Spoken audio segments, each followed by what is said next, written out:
नमस्कार, संध्याच favourite recipe मध्ये आपलं स्वागत आहे। आज आपण मेथीचं थालीपीठ ते पण फक्त 5 मिनिटात कसं करायचं डायरेक्ट तव्यामध्ये थापून ते बघणार आहे। एकदम कुरकुरीत असं हे थालीपीठ होतं, तुम्ही आवाज देखील ऐकू शकता आणि खायलाही अप्रतिम लागतं। आता आपण मेथीच्या पराठ्यासाठी ज्या गोष्टी लागणार आहेत किंवा मेथीचं थालीपीठ आपण करणार आहे, इथं मी मेथी घेतली। मी एकच थालीपीठ मोठं लावणार आहे, त्यामुळे मी एवढी मेथी स्वच्छ धुवून घेतली। जिरे, नंतर लसूण, हिरवी मिरची, तुम्हाला जर आवश्यक वाटलं तर तुम्ही ह्याच्यात ओवा देखील ऍड करू शकता। आता आपण हे सगळं मिक्सरवरती बारीक करून घ्यायचं आहे, पाण्याचा वापर अजिबात करायचा नाही। मी आधी हे बारीक करून घेते। आता हे तुम्ही बघू शकता आपलं किती छान बारीक झाले। आपण पाण्याचा वापर अजिबात केला नाही, मेथी तर एकदम बारीक झाली आहे।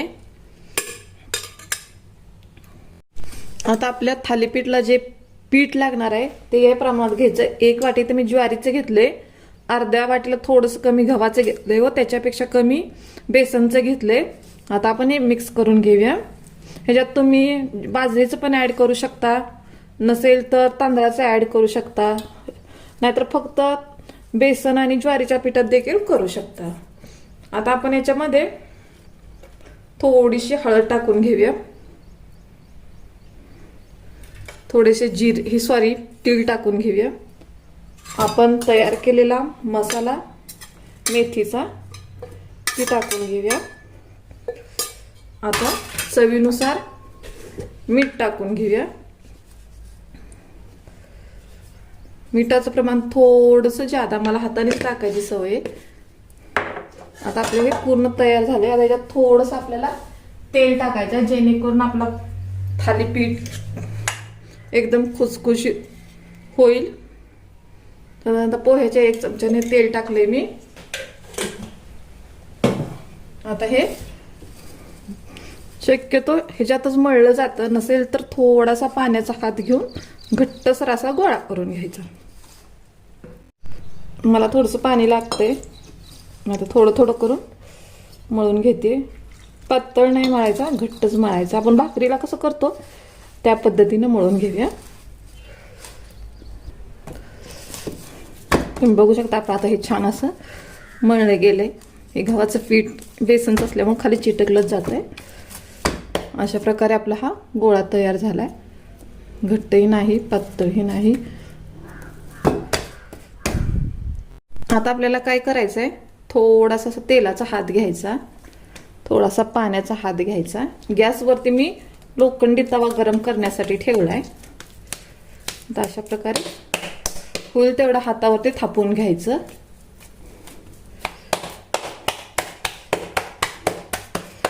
खूप छान आणि पटपट होतो। फक्त 5 मिनिटात हा मेथीचा पराठा होऊन जातो। आपला आता एवढा थापला गेलाय। थोडासा अजून तेलाचा हात घेऊन अशा प्रकारे थापून घ्यायचा। ही जाडसरच असते, थालीपीठ म्हणजे थापून केलेलं। हे एकदम पौष्टिक आहे, लहान मुलांना देखील आवडेल। मिरचीचं प्रमाण तुम्ही कमी जादा करू शकता।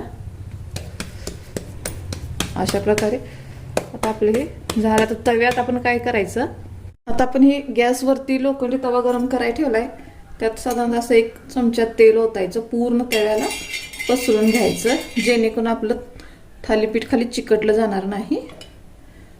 तुम्हाला जर असं होत नसेल तर गॅस एकदम कमी करा, तवा मीडियम गरम करा व आपण जे थालीपीठ केलंय ते ह्याच्यात असं हलक्या हाताने टाका व थोडासा पाण्याचा हात घेऊन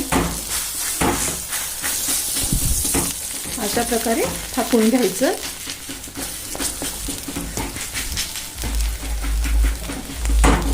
हे एकदम असं पातळ करायचं नाही, हलकंसं जाडच ठेवायचं। तुम्हाला जर गरम तव्यात येत नसेल तर तुम्ही तवा गार असताना तसं थालीपीठ लावून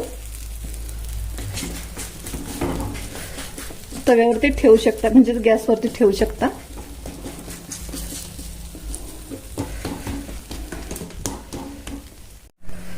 आता आपले थालीपीठ पूर्णपणे तयार झाले. आता आपण ह्याच्यावर अशी छिद्र पाडायची. हाताने शक्यतो पाडा, जेणेकरून तेल पूर्णपणे आत जातं. ज्यादा नाही पोळत, एवढं हे करायची गरज नाही. जर पोळत असेल तर तुम्ही चाकूच्या किंवा चमचेच्या साह्याने देखील पाडू शकता. झटकीपट होणार हे मेथीचं पराठा अतिशय खमंग लागतं. अशा प्रकारे मी आता छिद्र पाडले. वाटलं तर थोडंच असं खाली हे करून घ्यायचं. गॅस एकदम कमीच ठेवायचा. आता काय करायचं, साईडने तेल सोडायचं आणि आपण जे छिद्र आहेत त्याच्यातने पण तेल सोडायचं व मीडियम गॅसवरती त्याला एक 5 मिनिटं छान असं वाफू द्यायचं. त्याच्यासाठी वरून झाकण ठेवायचं. आता एक 5 ते 7 मिनिट झालेत. आपण झाकण काढूया. तुम्ही बघू शकता का वरचा कलर ही छान असा बदललाय. वा, अजिबात हाताला चिटकत नाही. आता काय करायचं, आपल्याला हे पलटून घ्यायचं आहे. आता आपण पलटून घेऊया. थोडंसं चिटकण्याची शक्यता असते, काही हरकत नाही, काढून घ्यायचं. तुम्ही बघू शकता किती छान आणि खरपूस आपलं हे झालं आहे. आता तेल टाकून दोन्ही ह्या आता खालच्या बाजूने 5 मिनिटं भाजून घेऊया.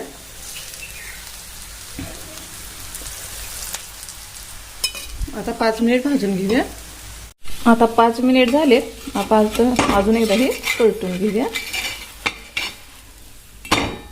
बघू शकताय तुम्ही किती छान आणि एकदम कुरकुरीत झाले. आवाज देखील येईल. किती छान असं हे थालीपीठ झाले.